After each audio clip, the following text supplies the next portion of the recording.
Hi అండి. రీసెంట్గా నా క్లినిక్ ఒక అబ్బాయి వచ్చాడు. ఆ అబ్బాయి కర్పూరంతో ఆవిరి పట్టాక ఫిట్స్ వచ్చాయని నా క్లినిక్కి తీసుకొచ్చారు. అసలు కర్పూరంతో ఆవిరి పడితే ఫిట్స్ వస్తాయా? ఆవిరి పట్టడం వల్ల ఫిట్స్ వచ్చే అవకాశం ఉందా? హాయ్, నేను డాక్టర్ శ్రీత, న్యూరోసైకియాట్రిస్ట్. ఈ కేసులో ఆ అబ్బాయి కర్పూరం తన ఆవిరి పట్టే నీళ్ళల్లో వేసుకొని దుప్పటి కప్పి ఆవిరి పట్టాడు. సో కంజెస్టెడ్ ఎన్వైర్న్మెంట్లో సడన్గా ఈ కర్పూరం అన్నది తన బ్రెయిన్కి పట్టి ఫిట్స్ రావడం అన్నది జరిగింది. అసలు కర్పూరంతో ఫిట్స్ వస్తాయా? ఎస్. కర్పూరం అన్నది క్యాంఫర్ అన్నది ఒక న్యూరోటాక్సిన్. దాన్ని క్లోజ్డ్ ఎన్వైర్న్మెంట్లో ఎక్కువ మోతాదులో ఇన్హేల్ చేసినప్పుడు ఫిట్స్ వచ్చే అవకాశం ఉంటుంది. అలాగే యూకలిప్టస్ ఆయిల్ కూడా.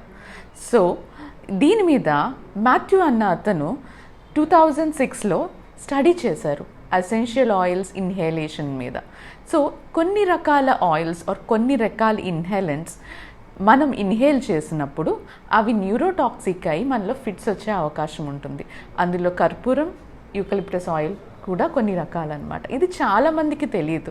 సో జనరలీ ఎప్పుడైనా ఆవిరి పట్టినప్పుడు ఏం చేస్తారంటే ఈ కర్పూరం కానీ యూకలిప్టస్ ఆయిల్ కానీ త్వరగా తగ్గిపోతుందని వేసుకొని ఆవిరి పడుతూ ఉంటారు. సో ఫైనల్గా ఇలాంటి ప్రమాదాలు జరిగే అవకాశం ఉంటుంది. So make it a point, కర్పూరం కానీ యూకలిప్టస్ ఆయిల్ కానీ ఆవిరి పట్టినప్పుడు వేసుకోవద్దు.